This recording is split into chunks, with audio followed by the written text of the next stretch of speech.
How do you rule over 100 trillion people? It's a number so vast it's almost impossible to comprehend. That's the challenge facing the Imperium of Man.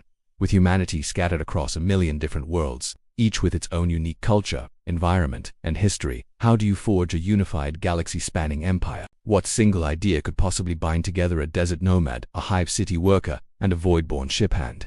The answer is a system of belief so powerful, so all-encompassing that it dictates every aspect of life and death for every human in the galaxy. This is the story of the Imperial Creed. At its core, the Imperial Creed, also known as the Cult Imperitalis, is the state religion of the Imperium. It's managed and enforced by a colossal organization called the Adeptus Ministorum, or, more commonly, the Ecclesiarchy. The central tenet is simple yet profound. The Emperor of mankind is a god. He is not just a ruler.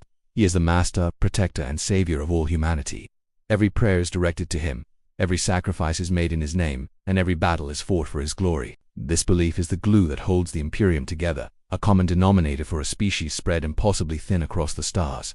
Without it, the Imperium would likely shatter into a million warring factions overnight. But the Imperial Creed is more than just worship. It's a tool of social engineering on an unimaginable scale. The Ecclesiarchy has woven this faith into the very fabric of society, creating a rigid and hierarchical structure that ensures stability and compliance. The creed teaches that one's place in life is divinely ordained. A factory worker toiling in the depths of a hive city is taught that their labor is a form of prayer, their suffering a testament to their devotion. A soldier on a distant battlefield is convinced that dying for the emperor is the greatest honor one can achieve. This instills a sense of purpose and acceptance, even in the harshest conditions.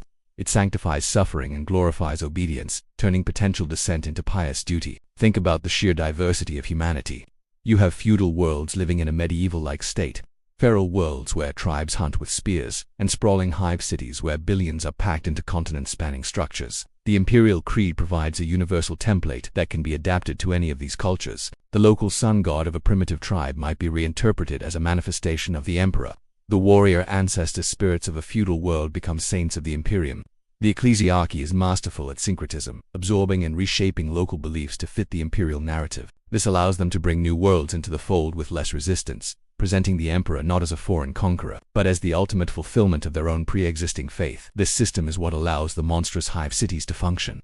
Billions of people living in cramped, polluted, and often brutal conditions should be a recipe for constant rebellion. Yet, for the most part, they are not.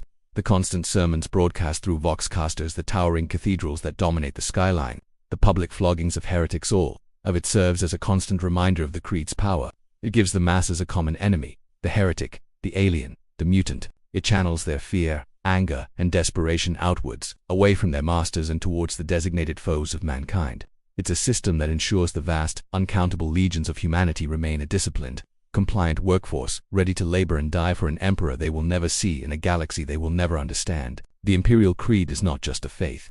It is the ultimate instrument of control, the spiritual bedrock upon which the entire, nightmarish edifice of the Imperium is built.